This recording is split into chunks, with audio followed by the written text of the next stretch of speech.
Καλησπέρα στο PokerStars CPT Λουτράκη. Έχουμε μαζί μας τον Γιάννη Τζονίδο Παπαθανασίου. Γιάννη, καλησπέρα. Καλησπέρα. Πώς έχει πάει το τουρνουά μέχρι τώρα? Τώρα, ειδικά το τελευταίο μισάωρο 45 λεπτά, πήγε όσο πιο ιδανικά γίνεται. Ξεκίνησα με αρκετά καλό stack πάνω από το average. Ανέβηκα λίγο στην αρχή στις 170.000, 220 λίγο αργότερα, αλλά μετά δεν βρήκα κανένα spot, κανένα χέρι ιδιαίτερο. Δηλαδή αναγκαζόμουν και πήγαινα πάσω σε σοβαρίσματα των short stack από πίσω και είχα πέσει σε 160 κάτι.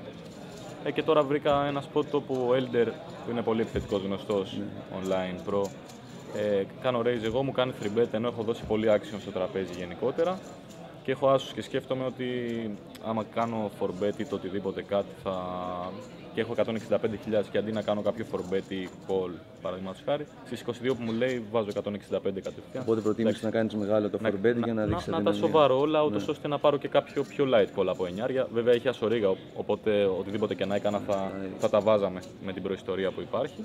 Το πήρα αυτό το call που έφτασε στις 330.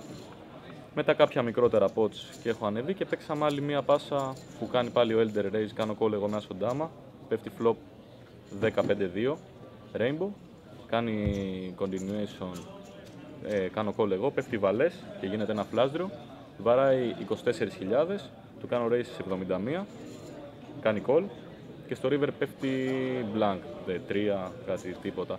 Και απλά σκέφτομαι ότι προφανώς δεν πετάει τίποτα, απλά το call στο raise μου συνήθως το κάνει με straight draws ή με flash draws. Οπότε το ace high πολλές φορές στο συγκεκριμένο spot κερδίζει. Οπότε τσεκάρω, ξέρω εγώ, ανοίγω το ace high και μακάρι και πηγαίνω στις 430. Αυτή τη στιγμή είμαστε στους 49 παίκτες. Ένας παίκτης να αποκλειστεί στο bubble ακριβώς στο τουρνουά. Έχεις ένα μεγάλο stack. Πώς αυτό θα επηρεάσει τις αποφάσεις σου?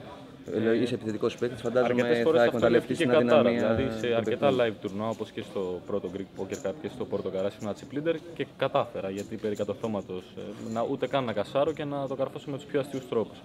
Εντάξει, το συγκεκριμένο είναι πολύ πιο σοβαρό τουρνουά και γενικά έχω προσέξει πάρα πολύ και έχω πάει γενικότερα για τον τρόπο παιχνιδιού μου πολύ σκληρά πάσο που δεν τα συνηθίζω. Εντάξει, όσο γίνεται, τώρα στο συγκεκριμένο τραπέζι που ήμουν ήταν μόνο online δαίμονες. Δηλαδή δεν χρειάζεται να πω τι κάνω, τους ξέρω, έχω παίξει αρκετά με τους συγκεκριμένους και ίσως να με βολεύει και καλύτερα. Το γεγονός ότι αυτό το επιτύχει στην Ελλάδα και είσαι πολύ κοντά σε μια στοκά σίγουρα πολύ κοντά και ίσως σε μια πολύ μεγάλη επιτυχία, αυτό θα επηρεάσει τις αποφάσεις σου ή θα παίξεις αυτό το τουρνουά σαν οποιοδήποτε άλλο? Πολύ μυαλό δεν έχω και random κινήσεις κάνω, οπότε δεν νομίζω να επηρεάσει ιδιαίτερα. Σίγουρα θα είναι μεγάλη βοήθεια γιατί το τελευταίο χρονικό διάστημα δεν πήγαιναν πολύ καλά τα πράγματα. Δηλαδή ούτε online ήμασταν break even, ούτε σε κάποια live cast που παίζαμε.